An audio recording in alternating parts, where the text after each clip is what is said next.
embarking on that journey of having their huge family. It was just a perfect beginning to a perfect life. Why did it end so tragically?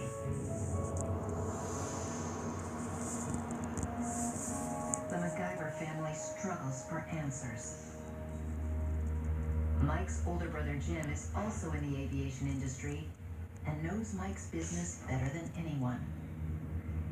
My dad said, what was he into? Looks like it was a hit thing, crossed up with the wrong people or something. Jim comes to the same conclusion as his father.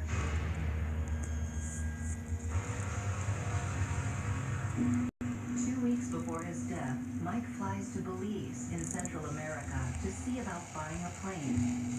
It's a region well known for drug trafficking and money laundering. I just figured that, he stepped on somebody's toes and really upset someone, and I thought maybe, he did a bum deal. Mike returns to Florida with plans to go back in a few weeks so he can fly his new plane home. But before he can do that, he's murdered. Jim takes his suspicions to the police. I gave every last penny on my account to buy this airplane down in Central America, and I don't know anything about the airplane. I don't know anything about the people that dealing with it. Everything I was telling him, it kind of led him to believe that's where the direction they needed to go. It's the best lead investigators have. So Detective Powell flies to Belize to see what he can find out about Mike's mysterious deal. The plane in Belize had a mixed history. It had registration numbers on it that didn't belong to that plane.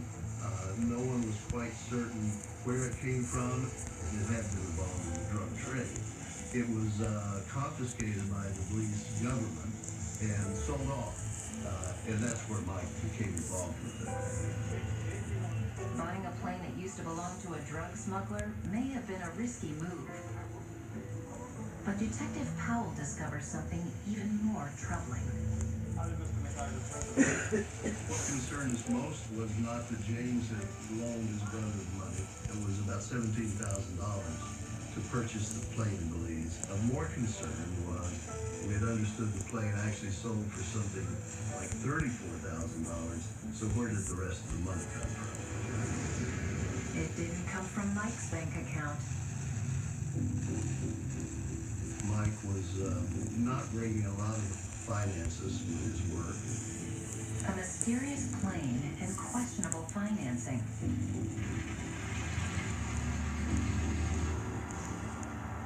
Did Mike do something foolish to make the purchase? He was a guy who felt like he was bulletproof. Could do anything he wanted with anybody he wanted, but nobody was going to hurt him. It makes you wonder, who did he hang out with? And who was it that might have hurt him? Mike did rub shoulders with some people who had been arrested for importation of drugs. And in this drug-running corridor, being around shady people gets you on the police radar, no matter how old or how tenuous these connections are. Michael had been involved with crash landing a plane. He was not found with any illegal drugs, but the consensus in those days and those times with crash landing planes in vacant fields led us to believe that it might have been involved with some marijuana smuggling.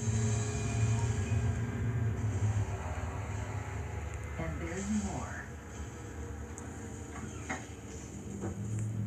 The Customs Service had investigated a landing that Mike MacGyver made at a rural airstrip, and they found a few seeds of marijuana, not enough to make a seizure.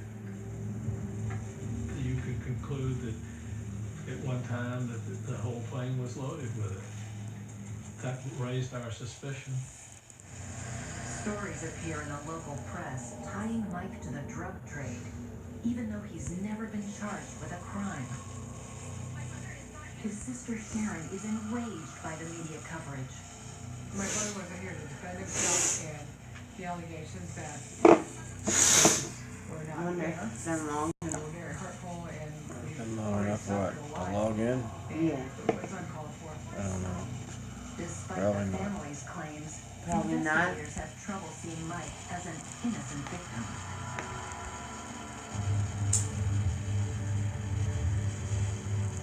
There was so much insinuation about Mike and drugs that you couldn't ignore it by any means. The drug angle is an obvious one, but is it so tantalizing it's clouding the vision of investigators?